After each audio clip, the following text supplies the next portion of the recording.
सभी श्रोताओं का रामायण की कथा में हार्दिक स्वागत अभिनंदन। आज के इस वीडियो में आप सभी के सामने प्रस्तुत है रामायण की कथा का समुद्र पार करने की चिंता का विषय। बढ़ते हैं कहानी की तरफ। हनुमान के मुख से सीता का समाचार पाकर रामचंद्र जी अत्यंत प्रसन्न हुए और कहने लगे, हनुमान ने बहुत भारी कार्य किया है।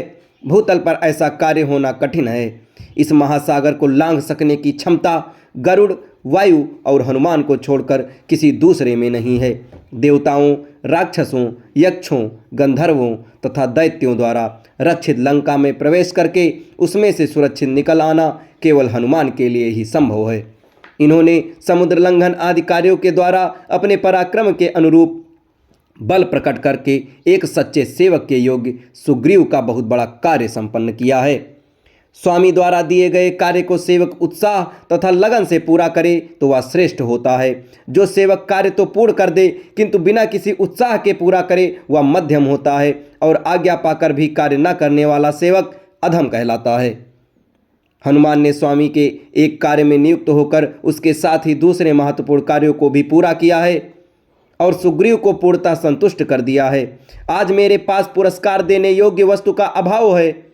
ये बात मेरे मन कसक उत्पन्न कर रही है कि यहाँ जिसने मुझे ऐसा प्रिय संवाद सुनाया उसका मैं कोई वैसा ही प्रिय कार्य नहीं कर पा रहा हूँ।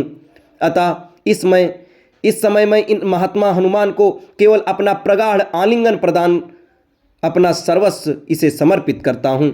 ऐसा कहते कहते श्री रामचंद्र जी के अंग प्रत्यंग प्रेम से पुलकित हो गए और उन्होंने अपनी आज्ञा के पालन में सफलता पाकर लौटे हुए पवित्र आत्मा हनुमान जी को हृदय से लगा लिया।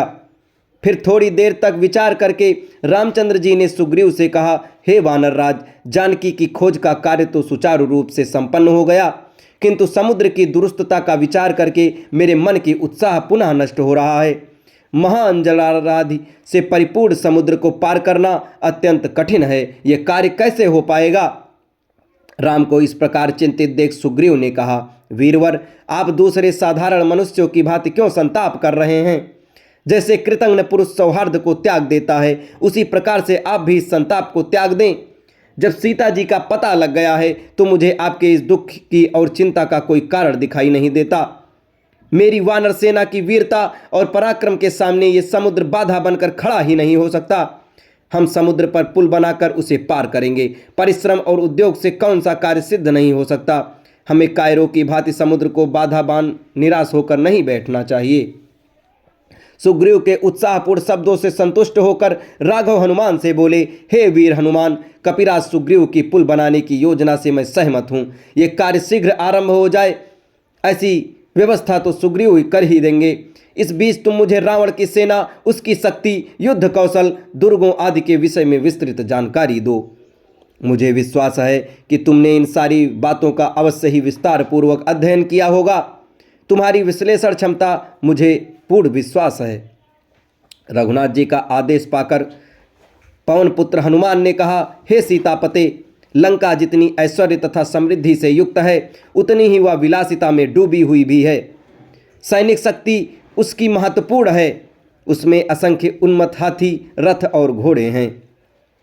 बड़े बड़े पराक्रमी योद्धा सावधानी से लंकापुरी की रक्षा करते हैं।